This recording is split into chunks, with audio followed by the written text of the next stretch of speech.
की मुख्य कर्ता यानी संस्थान की कहा जाए संस्थापिका। मंच पर आज तस्लीम विद्युतजन और रसिक श्रोताओं, सबसे पहले मैं आज के इस कार्यक्रम के लिए जगदीश जी को और पूरी टीम को बधाई के साथ क्षमा चाहता हूं कि मैं काफी विलंब से आया। परिवार में कुछ बहुत जरूरी काम था जिसकी वजह से मुझे मेहनत हुआ है। बहुत बहुत धन्यवाद भाई। मैं अपनी रचना पाठ का आरंभ करता हूं।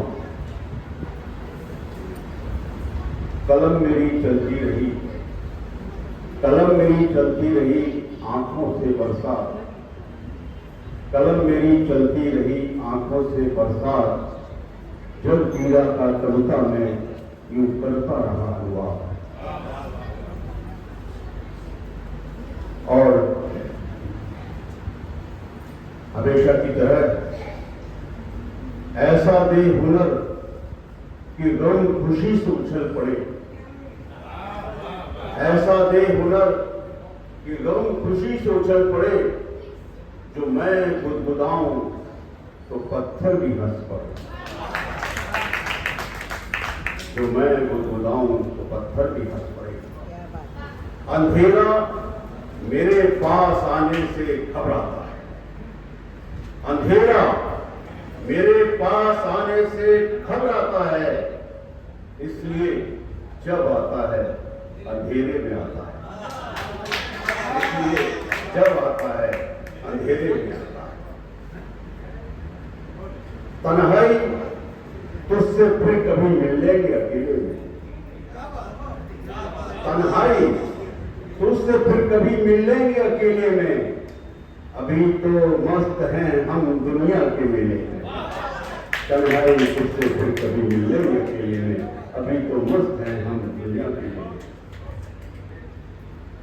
एक मुक्तक जो मैं अक्सर अपने इस तरह के आयोजन में सुनाता हूँ और वो हिट रहता है, जिसे उसका मैं लोग नहीं छोड़ पाता। दिल को अब कोई ख्याल अच्छा नहीं लगता, दिल को अब कोई ख्याल अच्छा नहीं लगता, अब तो अच्छे से भी अच्छा नहीं लगता। दिल को कोई ख्याल अच्छा नहीं लगता, अब तो अच्छे से भी अच्छा नहीं लगता। जाने किस मुकाम पर आ गई है जिंदगी, जहां सब अच्छा है मगर कुछ अच्छा नहीं।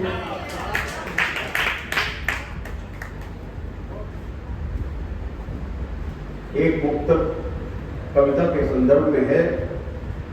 कभी अभिधा कभी व्यंजना कभी लक्षणा होती, कभी अभिधा कभी व्यंजना कभी लक्षणा होती है, कभी यथार्थ कभी मनोभावों की कल्पना होती है।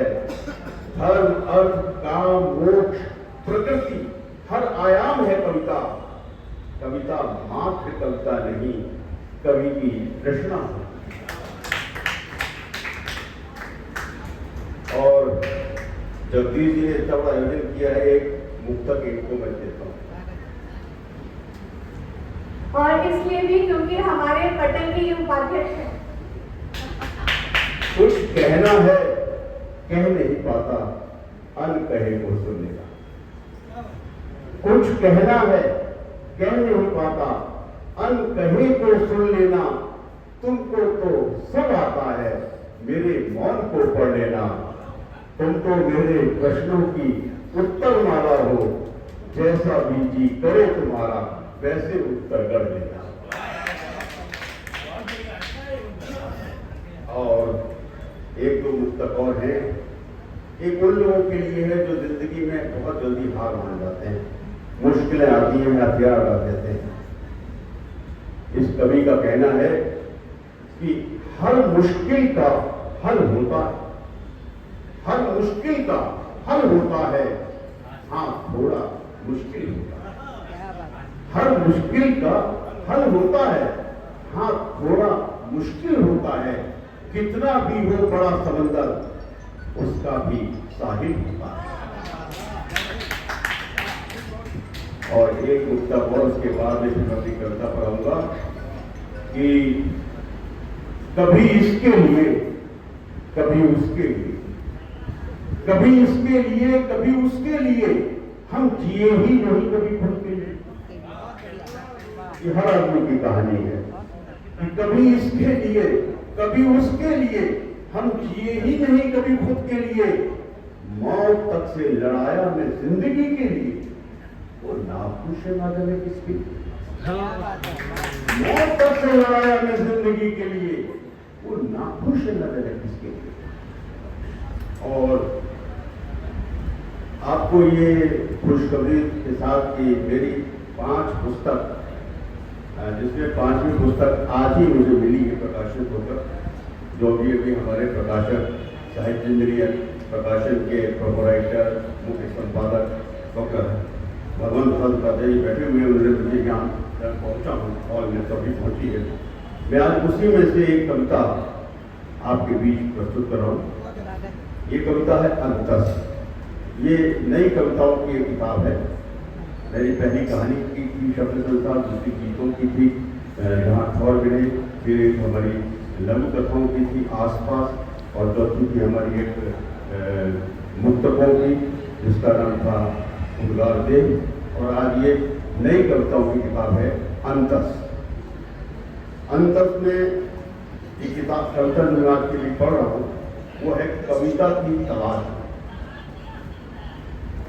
उम्र भर भटकता रहा कविता की तलाश, उम्र भर भटकता रहा कविता की तलाश में, आज भी भटक रहा उसकी ही आंख में।